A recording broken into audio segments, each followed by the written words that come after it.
Welcome to Keith Knight Don't Tread on Anyone and the Libertarian Institute. Today I'm joined by Dr. Alan Harrelson, a PhD in history from Mississippi State University. Check his work out at thepipecottage.com. Dr. Harrelson, thank you so much for your time today. Oh, Keith, this is such a privilege. I've been looking forward to this conversation we're going to have today, and I think it's going to be quite productive. What was your doctoral thesis on?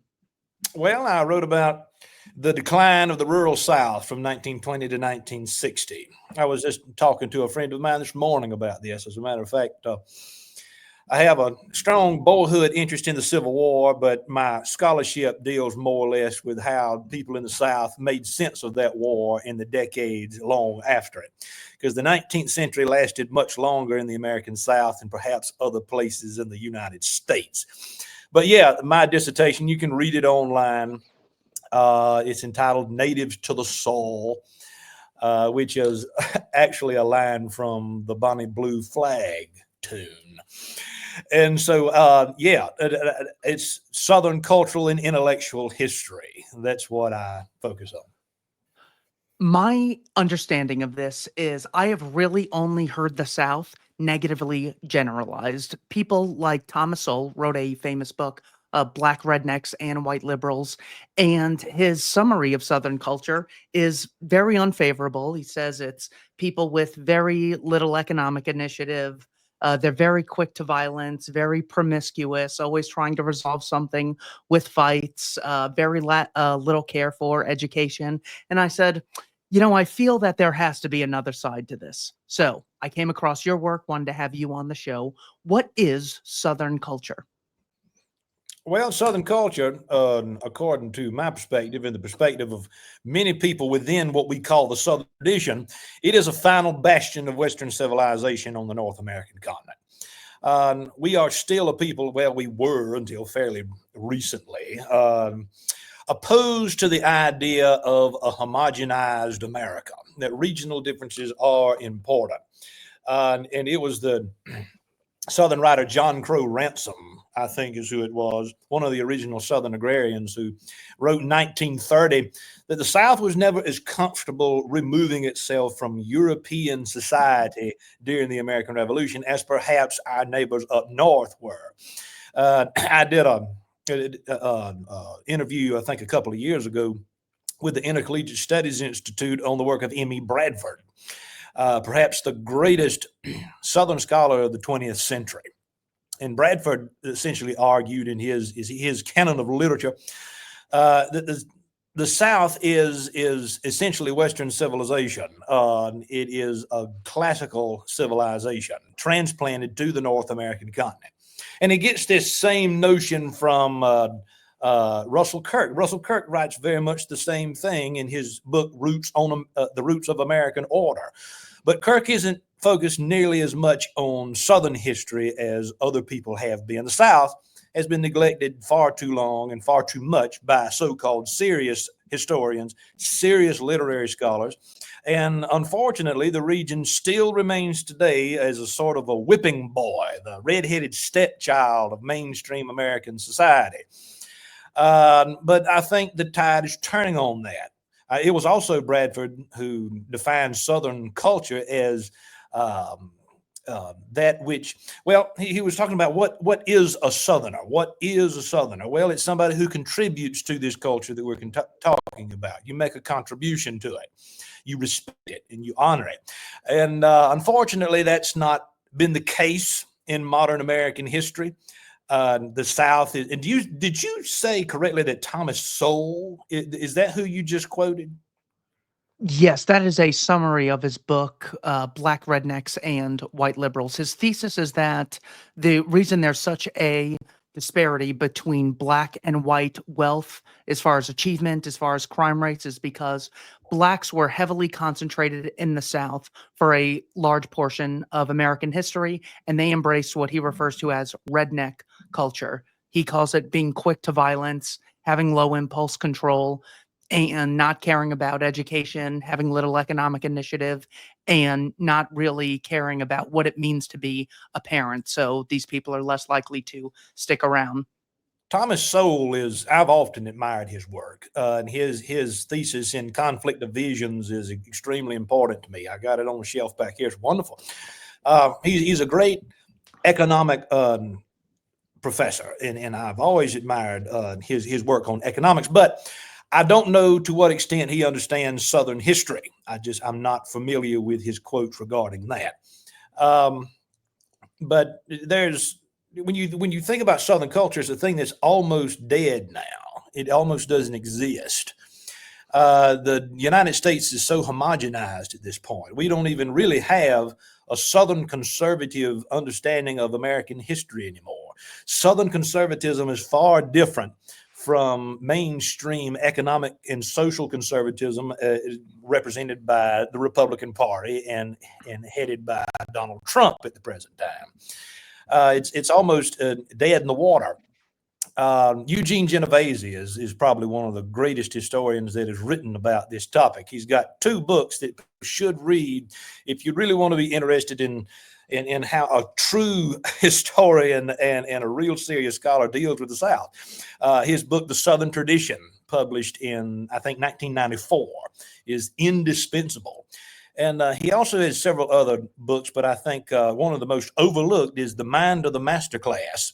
And immediately when you mention masterclass, people are going to revert to the institution of slavery, and they're going to disregard the worldview of people who owned slaves in the 19th century South. But I think that's a mistake. We don't need to disregard the worldview of these people. And so Genovese, in his book, The Mind of the Masterclass, talks in depth about how the people who basically were the leaders of Southern society from the 18th through the period of settlement and colonization through the end of the Civil War, what they thought about faith and history, how they regarded very highly the medieval period. And so when you neglect the Southern contribution to American society and American history, you neglect essentially what it means to be an American. I have this book club that we started through the Pipe Cottage brand, and one of the books that we're reading is a little-known book of history. Actually, I have it right here on my desk, Jack Green's Pursuits of Happiness. This was published in the late 1980s, and what he essentially argues is that the concentration on New England, the settlement of New England, Plymouth, the story of the Pilgrims, first Thanksgiving, all this stuff that we're taught in school from an early age. We should not neglect the story of New England, but we should not think that that is the ultimate reality of American history. Puritanism is not in favor among most people in America during the 18th and 19th century. The South was mainstream. Jeffersonian republicanism was mainstream. And it is this Jeffersonian republicanism, this idea of self-government and limited government, which is extremely important to the Southern mind prior to the Civil War. Unfortunately, the Civil War gives the federal government the power to do what they want to do. And when they pass the income tax amendment in the 19-teens, that gives them the money to do what they want to do. And I could continue with this story, but ultimately I can explain, if people listen, the transformation of American society with 3 separate events: the defeat of the Confederacy, Franklin Delano Roosevelt's New Deal, and the Civil Rights Movement. These 3 events introduce what we now have as modern America. But I'll stop there and let you continue with your questioning. So when it comes to the idea of wealth, a lot of people will say wealth is measured by gross domestic product, which I think is entirely fake. The one that I use to measure wealth is the time price that changes over time, the amount of time people have to work in order to have access to quality goods or services. When it comes to the Southern idea of wealth, what does it mean to be wealthy? Well, first of all, it means to have private property. And when Southerners, particularly with what we're talking about here, is the Southern agrarian philosophy, which was very, very similar to the distributist philosophy of G.K. Chesterton and Hilaire Belloc at the same time in the early 20th century. The greatest articulation in my mind of the Southern idea of wealth is in the 1930 Agrarian Manifesto, as it's now called, entitled I'll Take My Stand. Collection of authors and scholars, literary artists, very powerful literary people from primarily Vanderbilt University. In the late 1920s, they noticed several things happening in American culture. First of all, we had the Scopes monkey trial in 1925 in Dayton, Tennessee, which is a challenge to the South's essentially Orthodox Christianity. And then we have the stock market crash in 1929. And during the 1920s, we have several people in both Europe and America that are questioning the validity of capitalism, questioning the validity of a free market enterprise. And so there's two separate movements that are happening at the same time on two different sides of the Atlantic. In England, we have a Catholic back to the land movement that is happening, spearheaded by G.K. Chesterton and Hilaire Belloc. In his book, The Servile State, Hilaire Belloc, 1914, is indispensable for anybody who wants to understand not only what wealth means to traditionalist-minded people in the early 20th century, but also understand the limits of that wealth, and that wealth cannot be measured exclusively in dollars. And so when you talk about the Southern perspective of wealth, it begins with private property, which is a form of capital, but that's just the beginning of it. If you don't have land, I mean, in the early 2000s, many people have probably forgotten this film, but in 2001, the film Oh Brother, Where Art Thou came out. And it was a really successful film at the time. And there was a quote in there, which was, I thought it was rather intriguing, but it was true. And the quote was simply this: "You ain't no kind of man if you ain't got land." And these people were in Mississippi. The movie was set in Mississippi in the early 1930s. And I think that's absolutely what we're pointing to when we talk about what wealth means when it comes to the South. It's always been an agricultural society. At least that was the case until the decades immediately after the Second World War. So I hope that helps answer your question. Yes. So the purpose of private property would be to experience life in your unique way in opposition to the homogeneity that we currently have. It gives you this sort of sphere of influence that makes you unique and gives you unique contributions, because the left constantly says that private property is the source of, going back to Rousseau, private property that was the time when humanity started its downfall. The second someone said that, the second some people started excluding others from certain geographical areas, that was humanity's downfall. Why does private property matter? Well, and this is, my mind immediately goes back to yet another book. I'm giving a lot of book recommendations here, but I think this is important for people who want to understand this topic. Don't simply listen to what I'm saying. Read the material, read the scholarship. Also, in the late 1980s, a book came out published by, I think, the University of South Carolina Press, but either way, the author is historian Lacey K. Ford. And the title is the origins of Southern radicalism. And he has one of the most important and clear explanations of what used to be called country republicanism in one of the first chapters of that book, country republicanism. And one historical example he points to is prior to 1810 in the state of South Carolina, which is where I'm from. That's where all of my family's from. Prior to the year 1810, you had to own at least 50 acres of land to vote. And you had to own at least 500 acres of land to serve in the South Carolina General Assembly, in the legislature. There was a reason for that. The reasoning was simply this: if you did not own property, private property, it was thought by many intelligent people at that time that you didn't have a vested interest in the outcome of any election. You were prone to demagoguery. You could be easily swayed by whoever is speaking the most eloquently and saying essentially what you want to hear, not what's best for the community on the whole. And so that was eradicated with what's called the Compromise of 1810 in South Carolina state history. But country republicanism is an interesting idea that actually goes all the way back to the classical period. So you're asking me about questions that are very, very deep and could take an extended period of time to explain. But one of the reasons, and I can speak from personal experience, I mean, we live on over 200 acres here in the mountains of southeast Kentucky. And I personally, and by design, chose not to pursue a career in an academic world that required me to live in an urban area or required me to relocate my family across the country in different communities just for the sake of finding a job. Owning property, having a place to raise my children, having a home that they can come back to when they're older, having a place to establish memories, and on a practical level, a place to raise food for the family table, a place to strive for as much self-sufficiency and economic independence as is possible in 21st century America.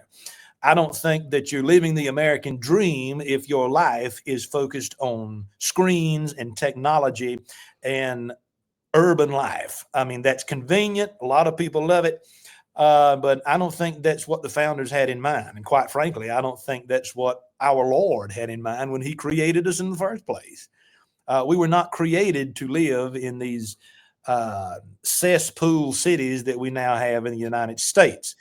We were created to live in the garden. And so I think that's one of the most important, if not the most important reason that private property matters. It's not simply an economic question, although it is economic in some degree. It is most importantly a spiritual and philosophical endeavor. My favorite intellectual contribution of yours is a brief discussion you had on the importance of appreciating time. So you had said that we nowadays have all these time-saving machines. It doesn't take as long for us to get somewhere. We can talk to someone immediately. We don't have to get on a horse and carriage and spend weeks traveling to see someone in person. We just see them on Skype, Zoom, or StreamYard. But what do we do with all this extra time? Well, we try to save even more time. And at some point, you have to say, what is it all for? So when it comes to the purpose of leisure or how to actually reap benefits from these time-saving devices, what does Southern culture have to say about the importance of leisure and what to do with all this free time that we now have? I gave a lecture on this very topic at Ave Maria University last fall. And I focused on Joseph Pieper's work. He wrote an excellent book on leisure decades ago. And I like what he has to say. Joseph Pieper said that life has to be more than the summation of the workaday world. It has to be more than that. And we prior to 1900 in this country, we didn't really have such a large list of careers that people could follow. You went to college to receive an education, not to make a lot of money over the course of your lifetime. The purpose of education was to become educated, not to become wealthy. And when that changes over the course of the 20th century, it's very difficult to get people to pull back and to quit rushing all the time. And it's not only the South, it's not only Southern culture. This is not unique to Southern culture. People need to read the work of Marion Montgomery. He wrote an excellent essay in 1980, 1981 entitled Solzhenitsyn as Southerner. And I had the chance to meet him a time or two, and he was a scholar of Flannery O'Connor. And in what Professor Montgomery told me one time when I was studying, I was talking to him in his study, in the second floor of his house, just outside of Crawfordville, Georgia. And he told me, he said, there's nothing uniquely Southern about anything we're talking about here. In whether we're talking about leisure or culture, economics, private property, this is not uniquely Southern. And not in the 21st century. What we have now is essentially a diaspora of people all across the remnants of Western civilization who know instinctively that something is wrong. Something went wrong. I was actually this morning writing some notes down for a new video I'm going to do, or an article I'm going to write on this topic, things we should have said no to. Things we should have said no to. And that's a run of smartphones, the internet, texting, ebooks. We should have said no to a lot of this stuff. But now it's here, and we have to figure out, what do we do with the time that's left after all the machines give us the time that we frankly don't know what to do with. People go to gyms and they work out, and they watch films. They are so engrossed in a consumer culture that buying and buying and buying more material goods has created a very dangerous culture of materialism in American society that, frankly, I don't know why it's the envy of the world. I don't know why a materialistic culture is the envy of anything or anybody. I spent a lot of time on my back porch smoking a pipe, sipping on Kentucky bourbon, and just thinking, pondering. That was I'm going to mention another book to you in your audience. In 1941, a South Carolinian by the name of Ben Robertson writes a book, essentially a memoir of his childhood. He was raised in the upcountry of South Carolina, born 1900, and he died tragically in a plane crash in the early 1940s. He was a journalist, and he was flying to Europe to cover the Second World War.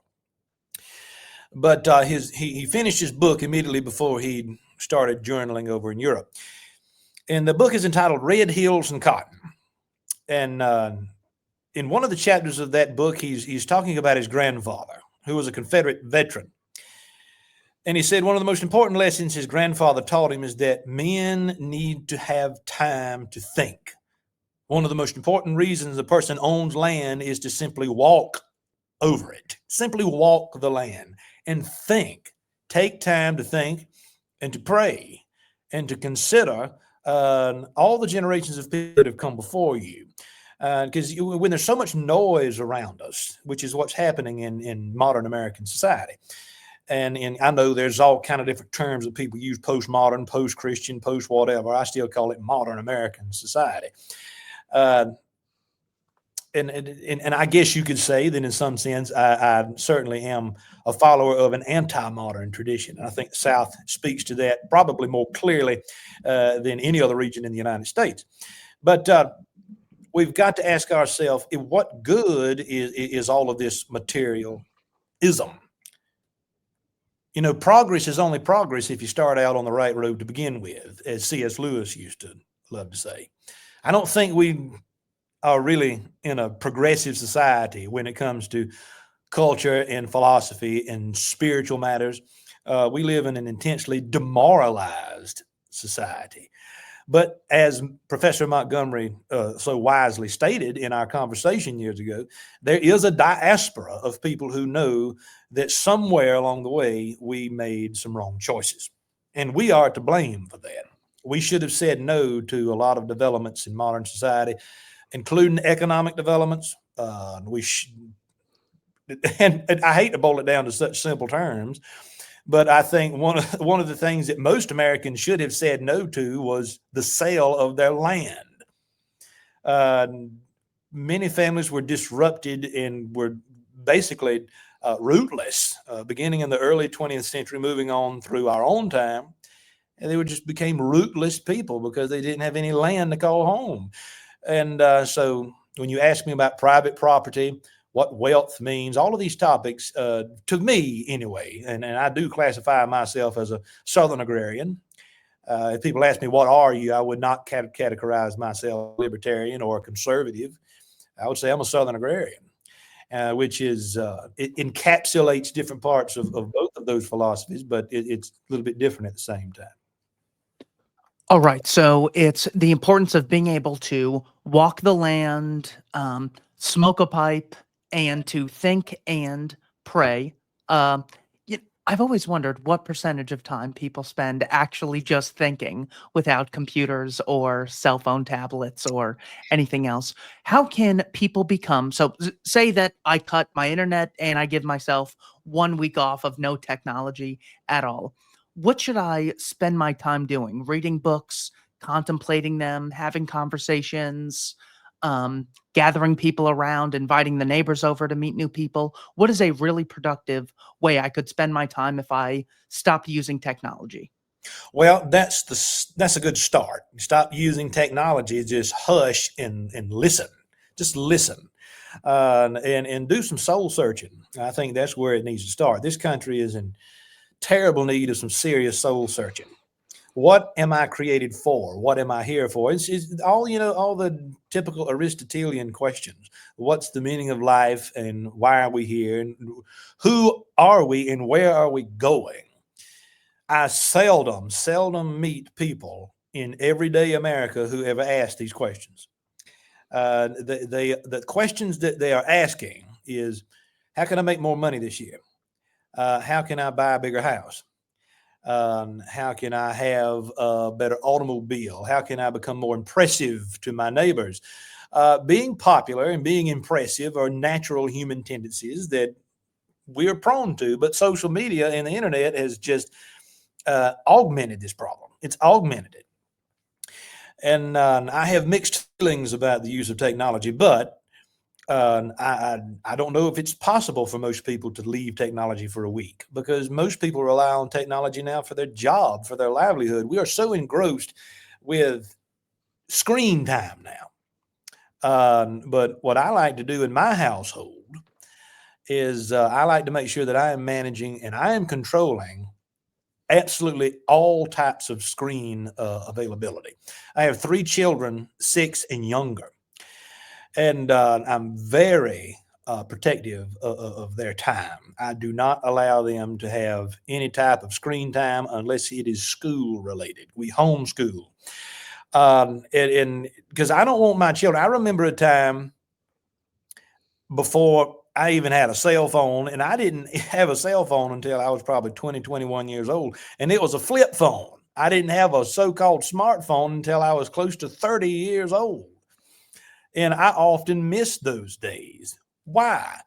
Because I didn't have to worry about stupid things that technology has introduced to us. I don't need to worry about what's going on X or YouTube or this person's podcast or that person's podcast. All of those things are wonderful, but they're never as important as simply taking time to be in the natural world, to walk the garden that God has given us in this beautiful creation, to be a good steward of the created order, which is a part of the creation mandate, I should add, and to read good books.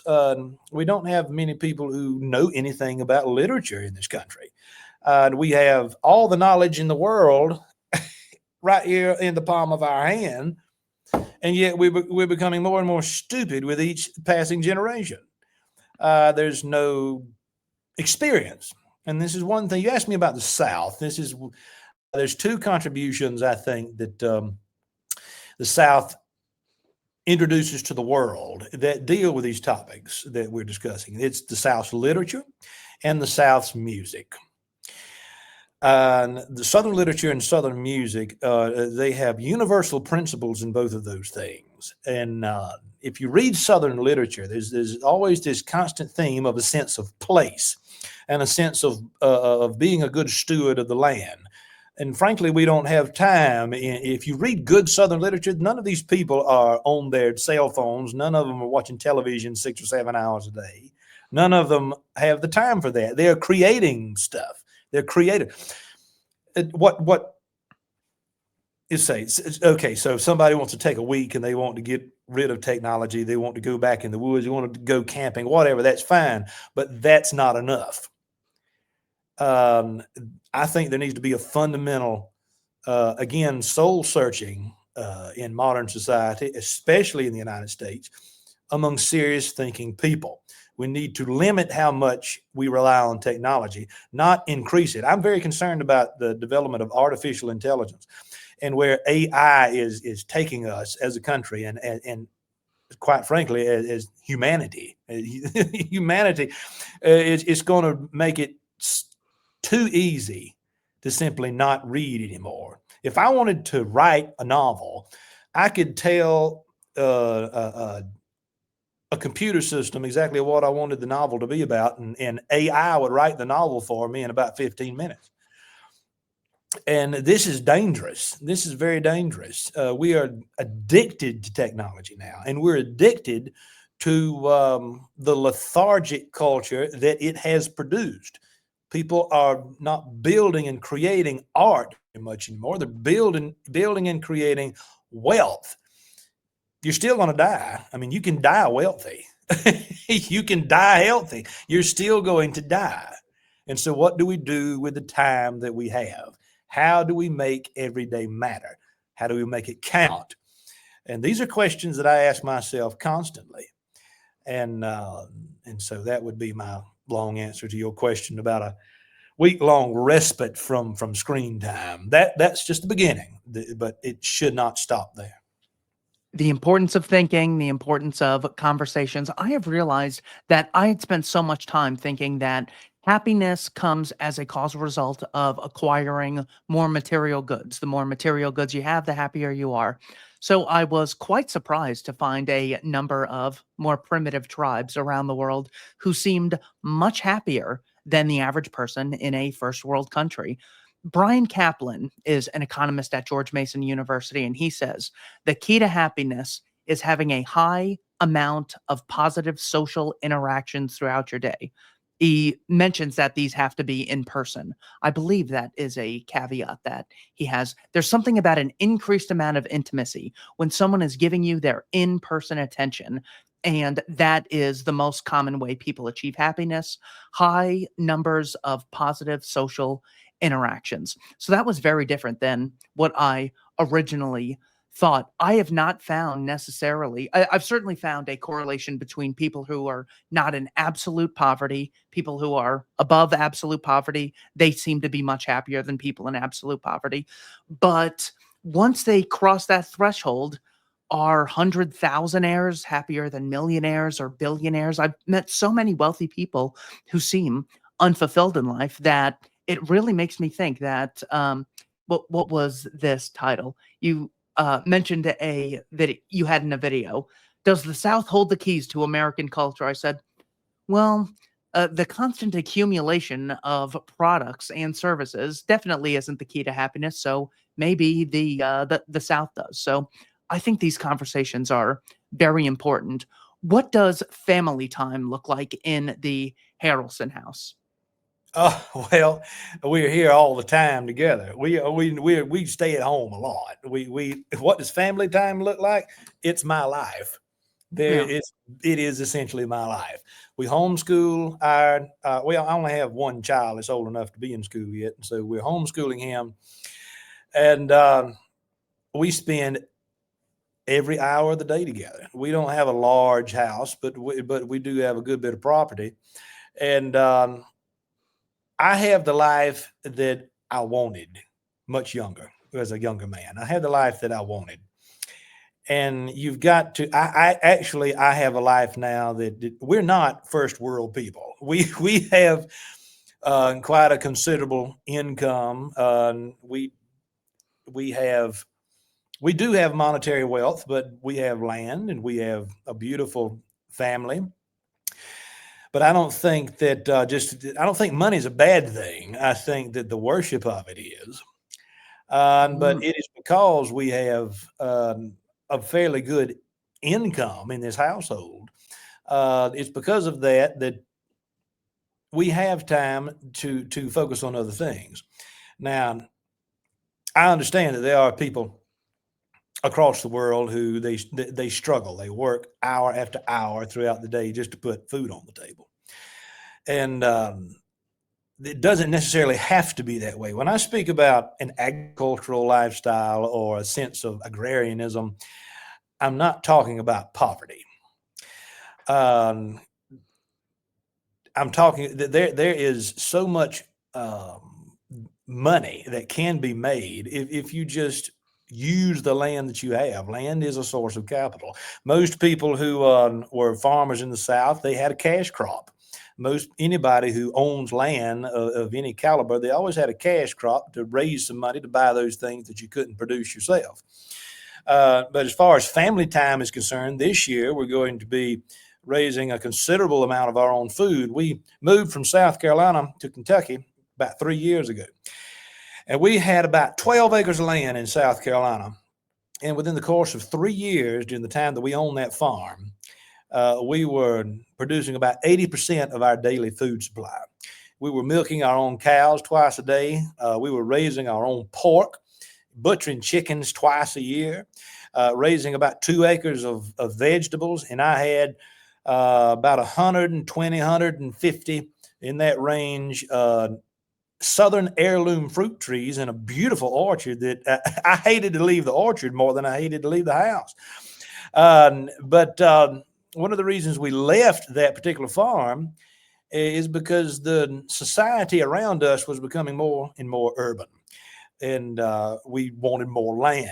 And I went to my wife one day, I said, if 20 or 30 years from now, when our kids are grown, is this where we want to be? Is this where we want to be? As more people are moving in around us, building houses. And the only way to control what's around you is to own it. That's it. The only way to control it is to own it. And so now here we own, when we first moved here, we bought 170 acres of land. About a year after that, I bought another 50 acres of land. And now I'm looking to buy another 100 acres of land right next to us because I want to control what's around me.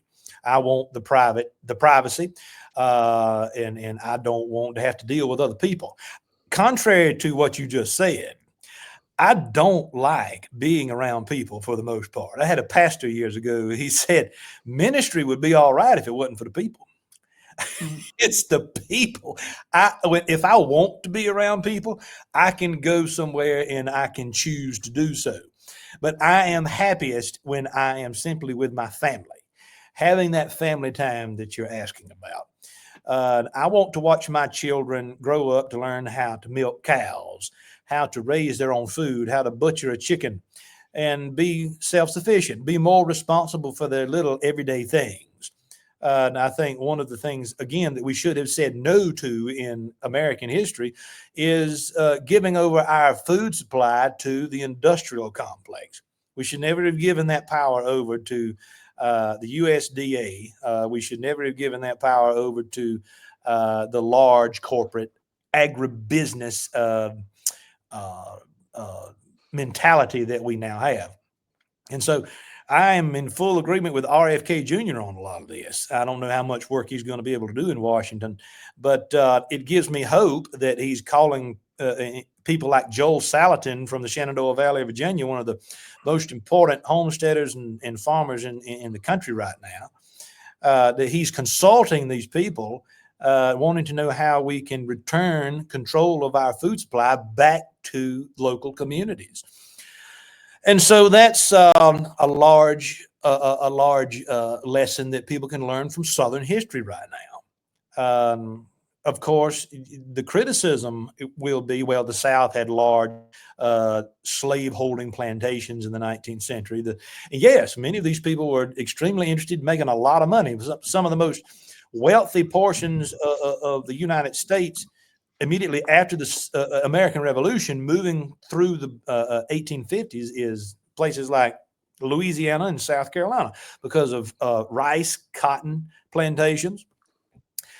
So there was a lot of money in the South because of agriculture. And yes, that was slave-oriented agriculture. But that wasn't the bulk of the people who were living in the region. Only a very, very small amount of people who owned land in the antebellum South were large slaveholders. Most people were just simply plain farmers. And they knew how to produce food from their own property. And that's how they wanted to continue living their life. It was simply producing their little everyday goods. And that continued in the South until probably the 1960s or the 1970s. And so the most recent example we have of people living this older way of life, this older, more land-based way of life, comes from the history of the American South. I noticed that a lot of people I went to college with were very obsessed with getting good grades in school so they could get into a good college, so they could get a good job, never stopping to pause and ask, what is the meaning of life? So, when it comes to the purpose of work or how to find happiness, is your case that happiness is the result of having an increased amount of independence so you could sort of shape this sphere around you and make your unique imprint on the world? Is that the purpose of work and where happiness comes from? Well, now, first of all, I want to say that I draw a distinction between happiness and joy. There's a Mhm. big distinction between happiness and joy. Happiness is the result of things going the way you want them to in your everyday life. That's achievable, but it's not lasting. It's not consistent. You can be happy one minute, you can be on top of the mountain, then you're down in the valley the next day because something has gone wrong. I think that the proper thing that we need to be striving for is joy, which is more of a spiritual aspect.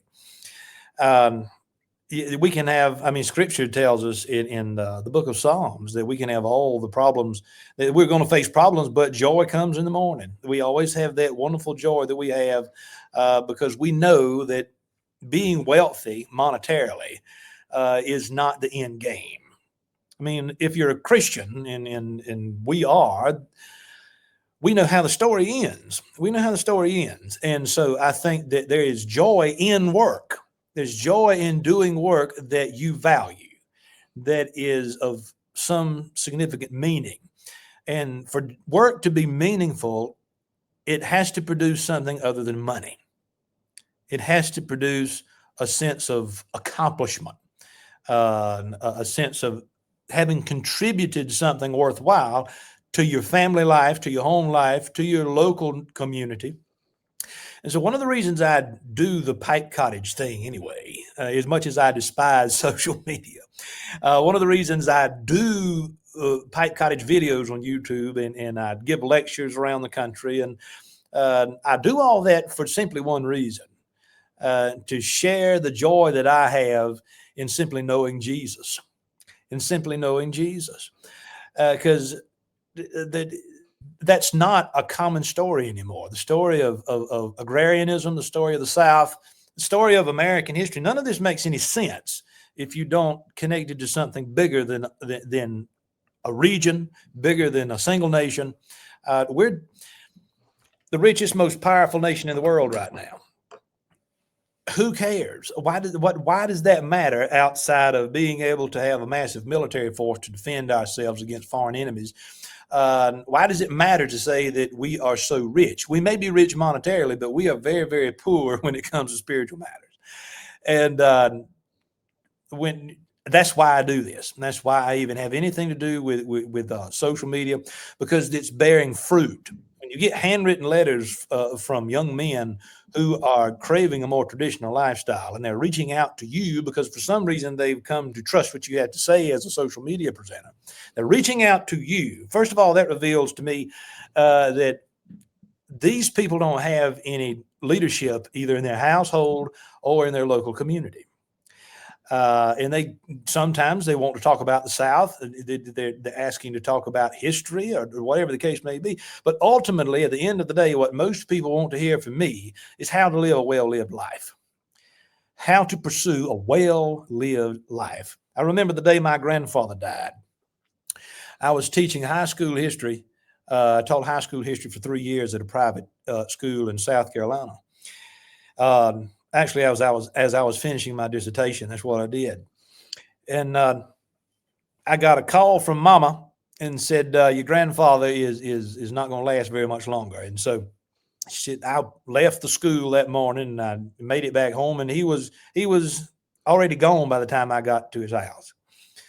He had already gone. But the one thing that came to mind as I started praying and thanking the Lord that I saw in my grandfather a well-lived life.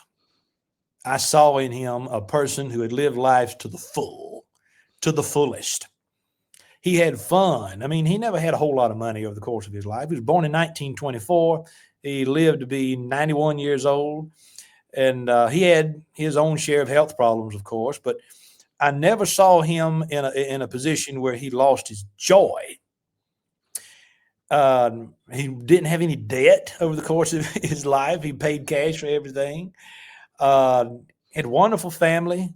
He was a native Carolinian.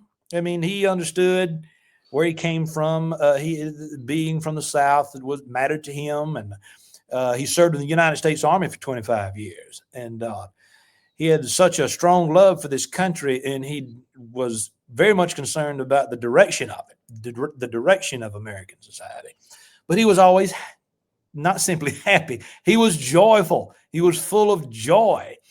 And that's what I think we need to be striving for. You know, we can talk about economics and what's the proper type of economy that we should be pursuing as a society.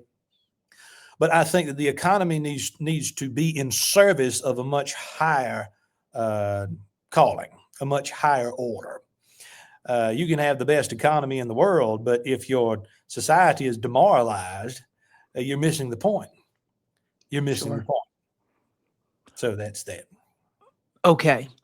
Let's move on to the war between the states. Do you call it the war between the states or the war of northern aggression? I call it the war of northern arrogance. The war of northern arrogance. What was the primary cause of the war of northern arrogance? Oh, you're asking me a question that would take volumes of books to answer. I know. Volumes of books. It is. I agree with Shelby Foote on this. He said he detests anybody who tells him that slavery had nothing to do with the war, just as much as he detests anybody who tells him that slavery had everything to do with the war.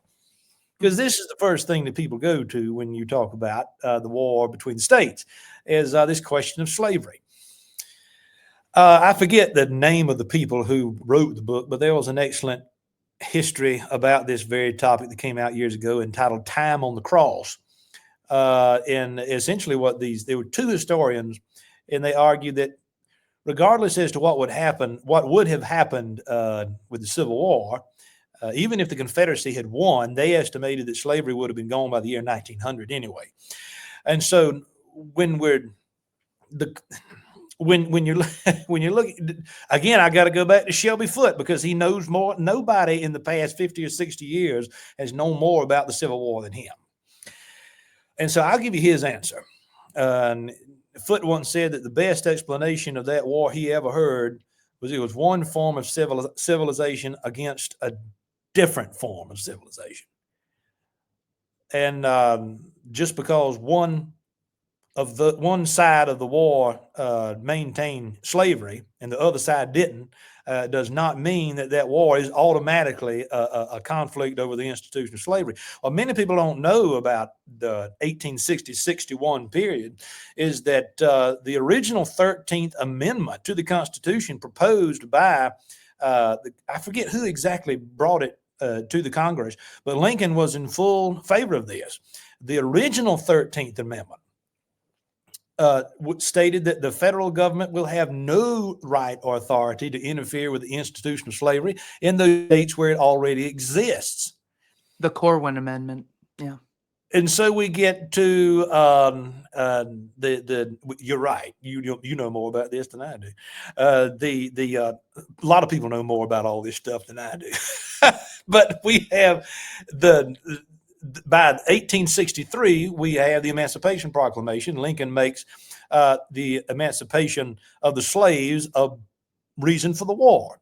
And one of the main reasons for that is because France and England were becoming very close. They were coming very close to officially recognizing the Southern Confederacy and its nationhood.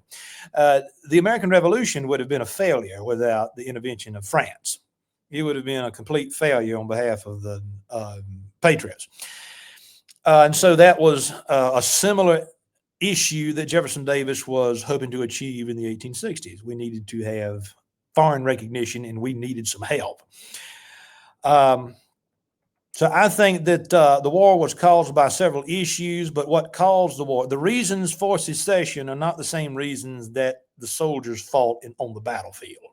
That's an important distinction that we need to make.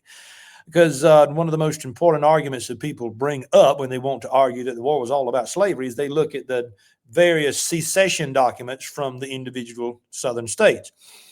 And the deep South states, the original 7 that seceded prior to Fort Sumter, they do mention in their justifications for secession that we are concerned that the federal government is going to intrude upon our property, which meant slavery. But after Fort Sumter, we look at the states of Tennessee, North Carolina, Virginia, Arkansas. Their reasons for seceding are entirely different. They are being asked by Abraham Lincoln to contribute troops to quell the rebellion in the Cotton States, it was called, and they were not going to do that. And actually, I've been reading the best biography of Robert E. Lee ever produced, Douglas Southall Freeman, his 4-volume history of General Robert E. Lee. And the first volume is extremely important for anybody who wants to understand this question that you're asking. General Lee was immensely dedicated to the Union. He loved the United States. He had spent decades as an Army officer. He was the superintendent of West Point Academy in the 1850s. But he could not, under any circumstances, agree to draw his sword against his own people, against the people of Virginia, which is what he would have had to do had he accepted Lincoln's offer to become commander of all United States forces. And so that's a sense of honor and duty that we really don't see in this country anymore. And but the question that I often ask in my research is it has far more to do with the results of the war, not the causes of it. It's an endless debate. We can go on. I don't know that historians will ever agree on what actually caused the war, but the results of the war, we're still dealing with the results of that war. We're not dealing with slavery anymore. That's not an issue that we're dealing with, but we are dealing with an overwhelmingly powerful federal government. This Leviathan state, Yankee Leviathan was the title of a book that Richard Franklin Benzel wrote years ago.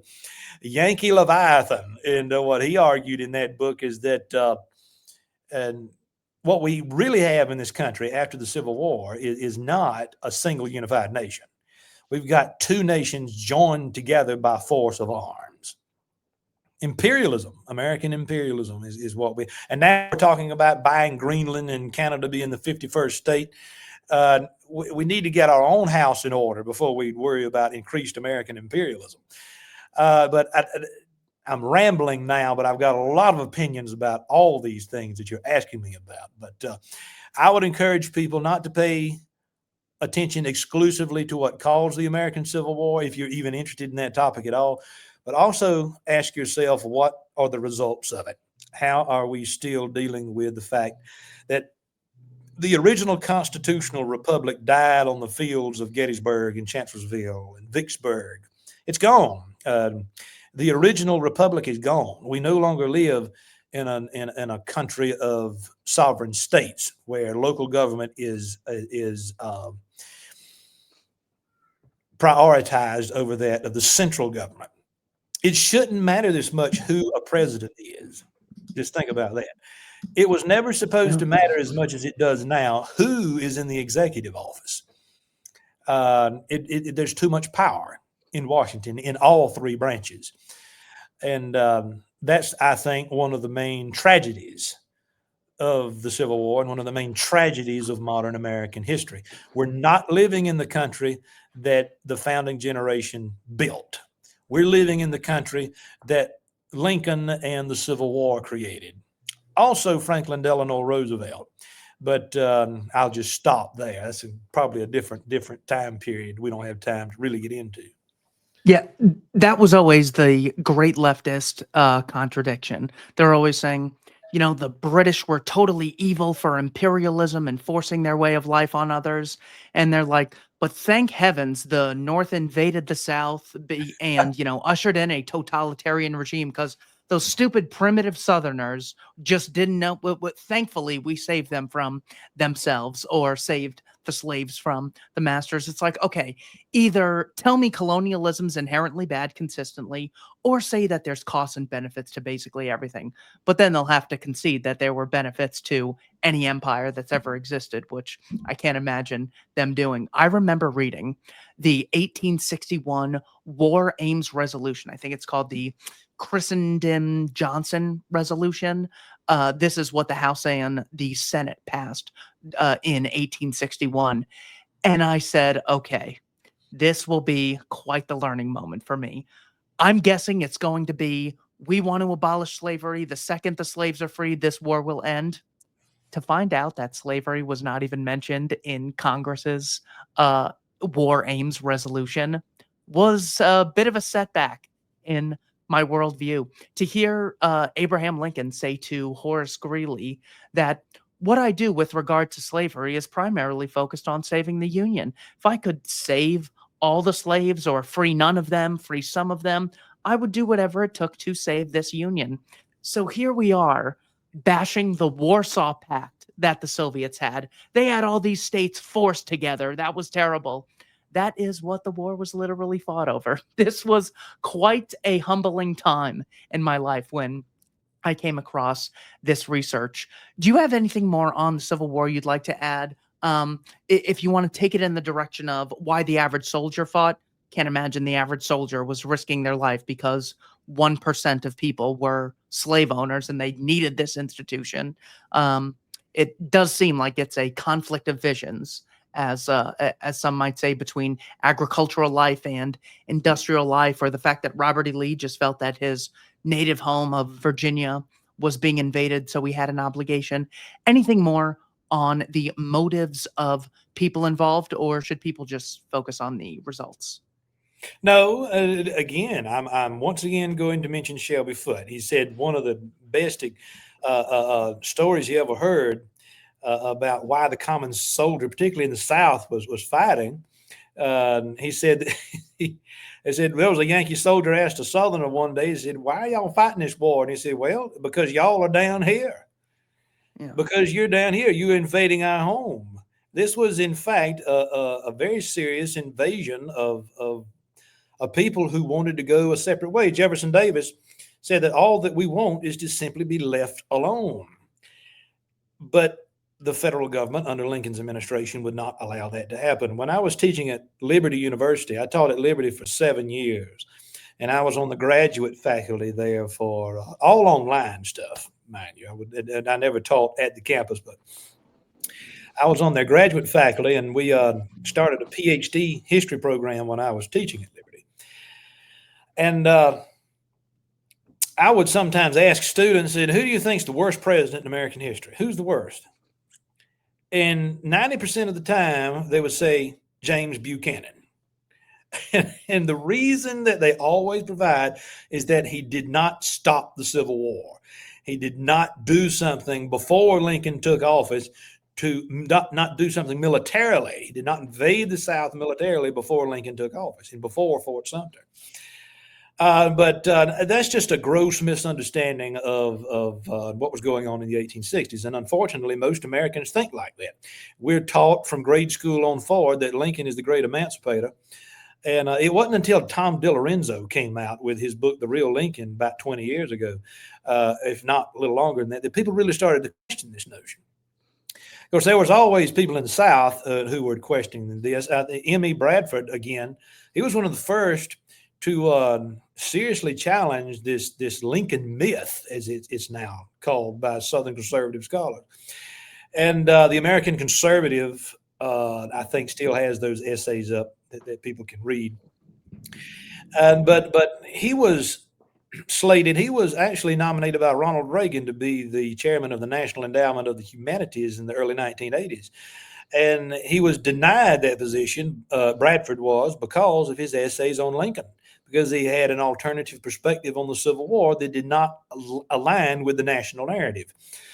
But in my own work with the Pipe Cottage, I see that more and more people have been interested in challenging that perspective over the past 20 years. ever since people like Tom DiLorenzo published some very important books in the early 2000s.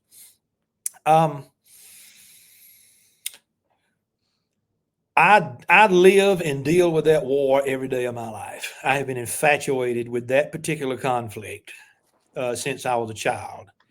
And William Faulkner wrote, I think, in Intruder in the Dust, that every Southern boy has this fascinating idea in their mind.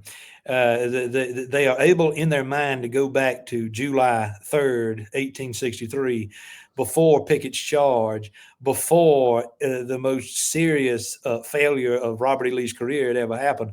And they can imagine a future where the South may have won. They can imagine a future where things could have been different.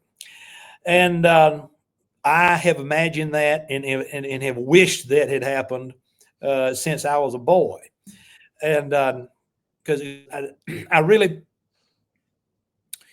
I think it was Robert Penn Warren who said that the Civil War is the South's great alibi, that we can explain a lot of things that have gone wrong in American society as a result of the Civil War. Now, we can't explain everything, but we can explain a great deal of it. As I said before, the original vision of the country, it was killed in the 1860s. The old United States, we don't have that anymore. And I don't think that, other than some firebrands, people who were diehard Southern nationalists, people like William Gilmore Simms from South Carolina and Robert Barnwell Rhett, also from South Carolina, the first state to secede. Other than these few outliers, most people in the South were not interested in secession. They were not interested in having to leave the Union. They did so because they could not find another alternative. They could not envision an American future. And this didn't just happen in the 1850s. There had been very strong differences between what Calhoun called the two great sections of the Union. There had been very strong differences culturally for generations prior to the Civil War. And I have had people ask me if the war was necessary, and I think it was absolutely unnecessary. It wasn't necessary at all. It was waged by the Lincoln administration, and I think DiLorenzo again makes some very good arguments about why Lincoln chose to wage this war, and it boils down in many ways to economics. The South may have been growing the cotton, but it was textile mills up north that was manufacturing it and turning it into consumer products. And so northern industrial communities were just as much reliant upon the growth of southern cotton as the people who owned the plantations themselves were. But the South was not nearly as industrialized as the American North at that point in time. And one thing I've always disagreed with Shelby Foote on, and I don't disagree with him on very much when it comes to this topic. But one thing that I do disagree with him on is he thought that the South never had a chance to win that war. That the North was always fighting that war with one hand behind its back. And the historical examples that he uses, he said that the Congress is passing the Homestead Act of 1862, and there's continued economic growth up north during the war while the South is languishing, while the South is essentially dying. Its economy is in shatters, it's in shambles. There were many, many times when the war could have gone differently, and we can speculate all we want to, but it's dangerous to deal very much so with speculation, and quite frankly, it's useless. But I do like to think that it would have been. I was looking for a quote in a book that I was actually. Let me share with you a quote if you have just a minute. Absolutely. While you're looking for that, just so people get an idea of where I'm coming from, the Civil War and the Second World War are the two holy wars that the establishment uses today in order to justify any atrocity they want to engage in. It's so costly to get informed about Ukraine, Russia, NATO, Iran, North Korea, Taiwan, China, that instead of talking about these things on principle or saying, what are the costs and benefits of mass murder? They just go, we're like Lincoln. We got to be heroes like Lincoln and Churchill, and we got to stand up to the bad guys. Don't you want to be like that? So, with these fake historical narratives, they use them in the present to justify current wars. It's not just an intellectual exercise to wonder what the true cause was or what the costs and benefits were, both short term and long term. That's why I think this is so appropriate, because the worst people in the world today use Lincoln as someone to admire, Jefferson Davis, just someone to bash. They can bash the South today. It was totally justified for Sherman to burn down all those towns. I mean, it was all about slavery. How could you defend slavery? With those narratives, you're able to get good people to justify totally atrocious things. So that's why I'm obsessed with it. What was the quote you were referring to? It's on well, I thought I had the book on my shelf, but on my desk, but it's actually on the shelf. It was a quote that I mentioned in a video I actually put out on my YouTube channel yesterday. And so it's from Walker Percy's Lancelot, and he's talking about Virginia. Virginia is the first place. It's where the first revolution began. It's where the second revolution happened and we lost it. And perhaps it's where the third revolution will occur. And of course, by the second revolution, Percy is talking about the Civil War. That's what Stonewall Jackson called it. It's the second American Revolution.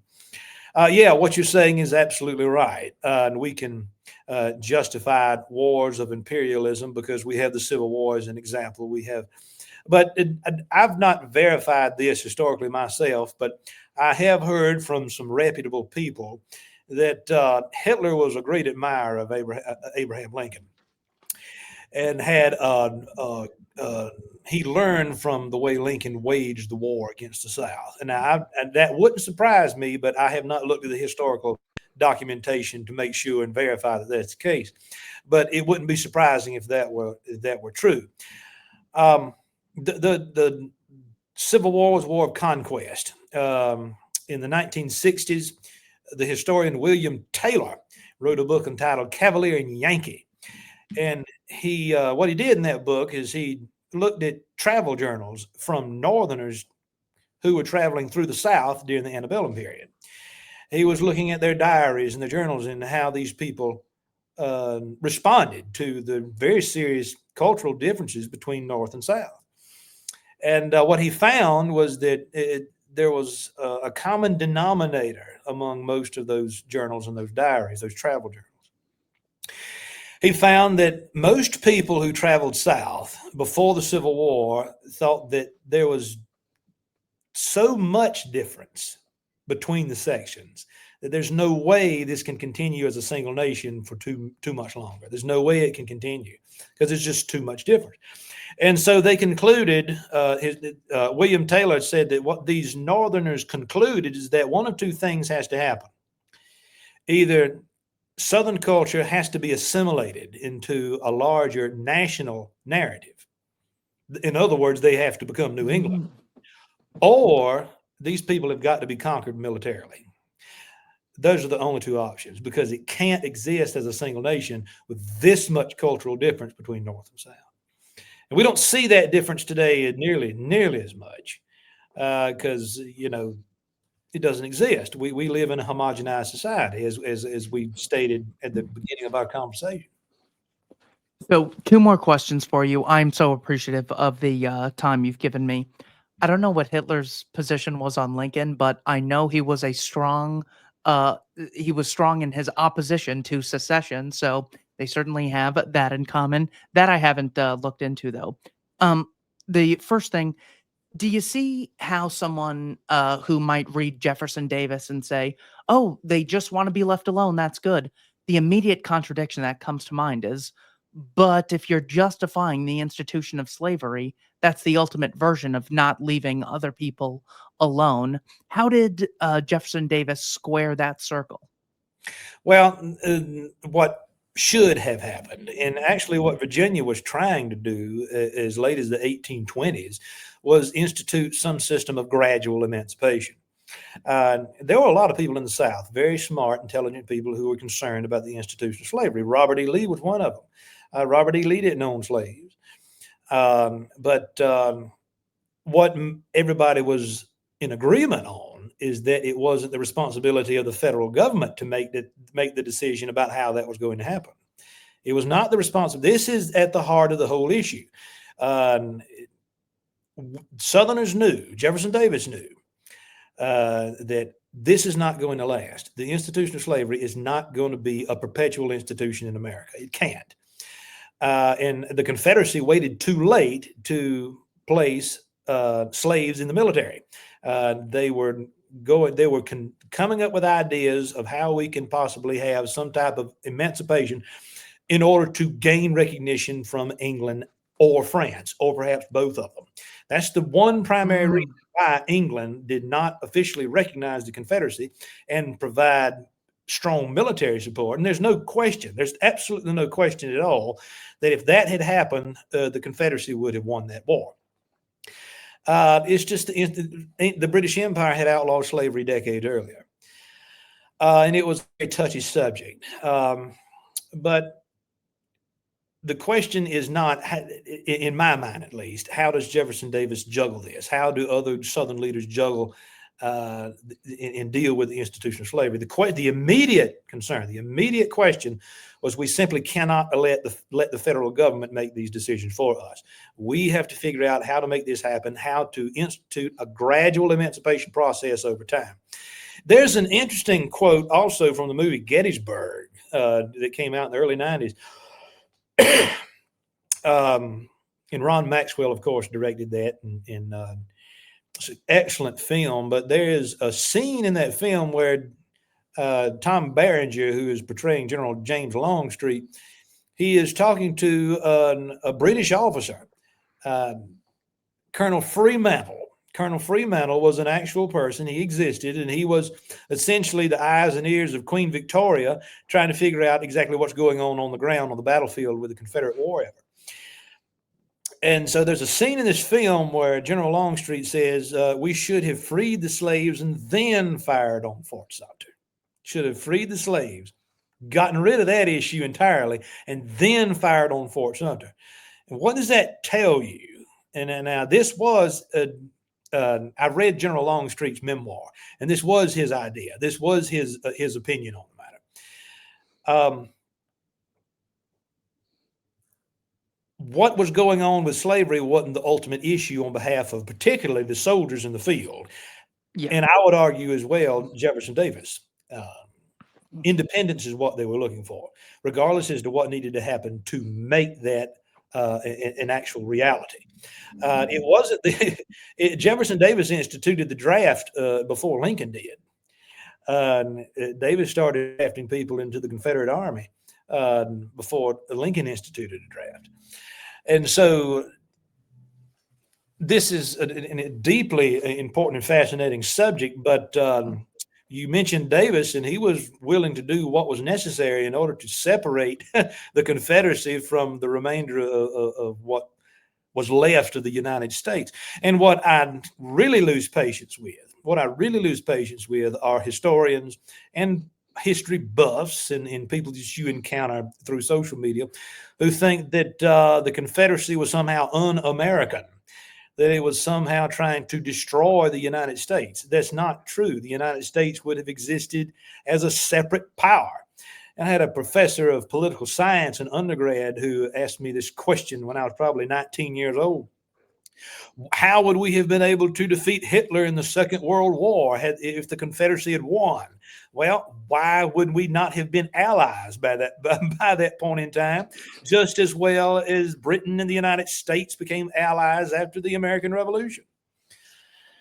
So, there's just a lot of stupid things that people say when we hear people talking about American history. But none of this really matters to many people anymore. We don't have a strong sense of historical consciousness in American society. We are an intensely futuristic country, future-oriented, and we don't really look back very often. The history profession is waning in this country, as a matter of fact. It's very hard to find a job as a history professor.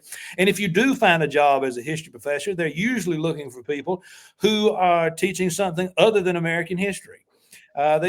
We have just the job market over the past 4 or 5 years has been inundated by DEI objectives and history, including many so-called conservative universities. They want people who can teach the history of Asia or Latin America or, Africa. But our own people don't even know our own history. And that's very concerning to me. We don't know our own history, and we will, in fact, repeat the mistakes of the past as a result of that. I totally agree. That's why at the Libertarian Institute, we're trying to provide a free historical and economic education to people. Final question. Um, how would you make the case for Catholicism to a non-believer?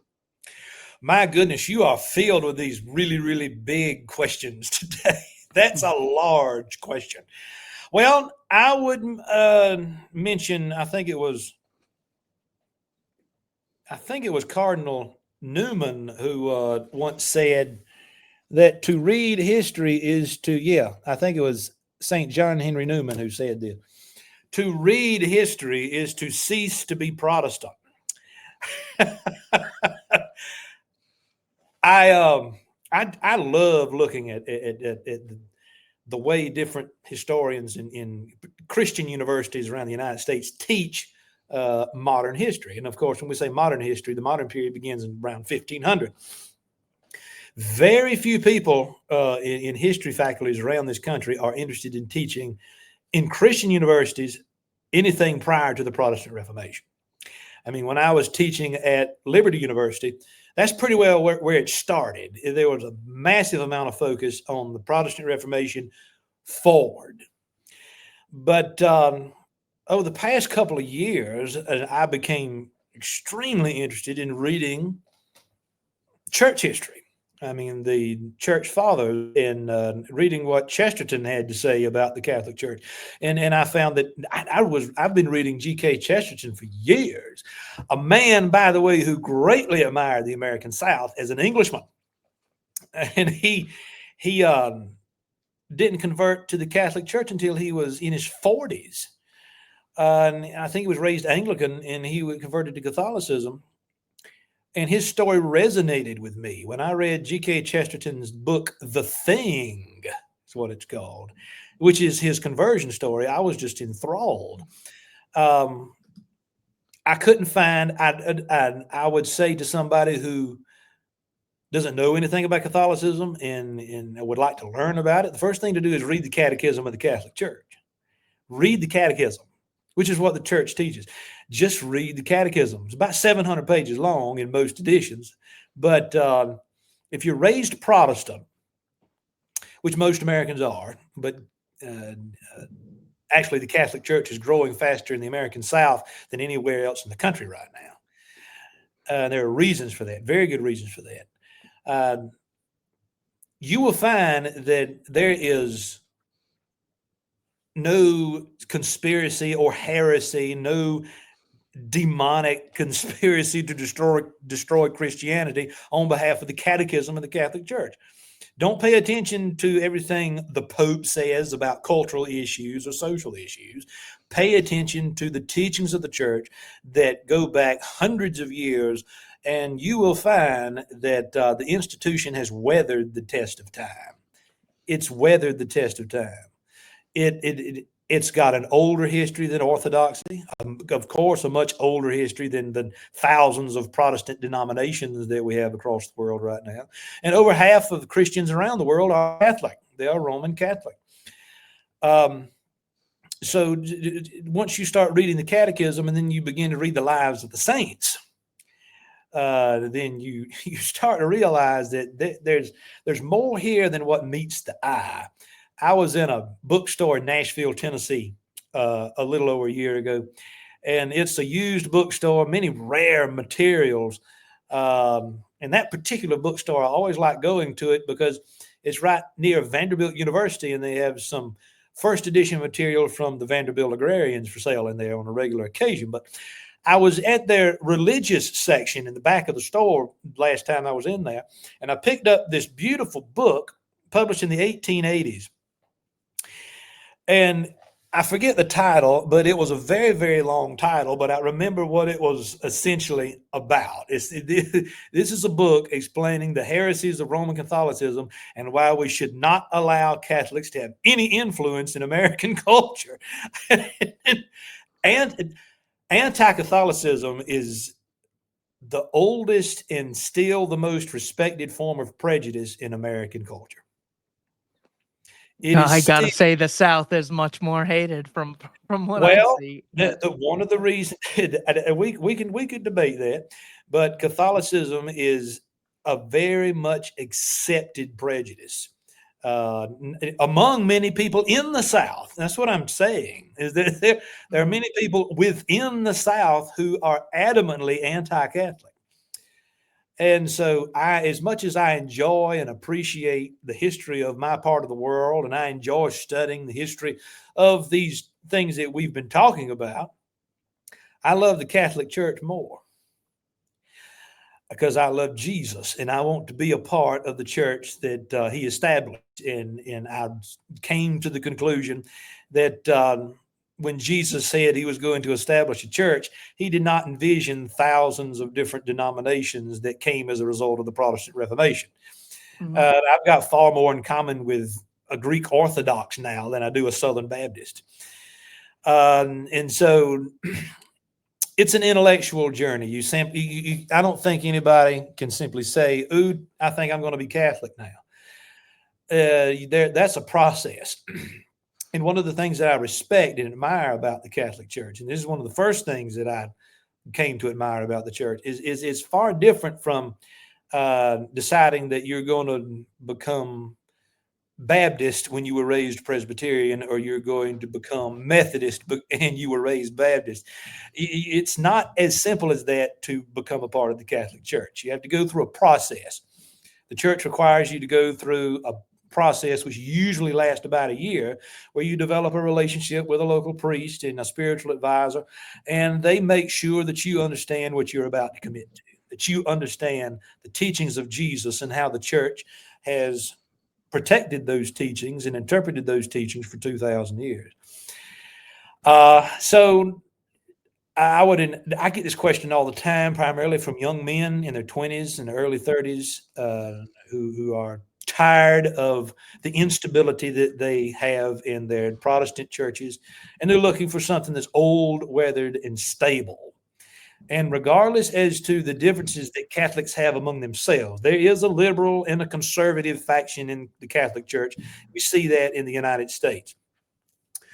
But as much as there is faction, there's still more stability in the Catholic Church than there is in most all Protestant denominations. So that's my 2 cents worth on that question. Well, thank you so much for your answers. Thanks to everyone for watching Keith and I Don't Tread on Anyone in the Libertarian Institute. Check out the Pipe Cottage with Dr. Alan Harrelson. The link will be in the description below. Dr. Harrelson, thank you so much for your time. Thank you for having me.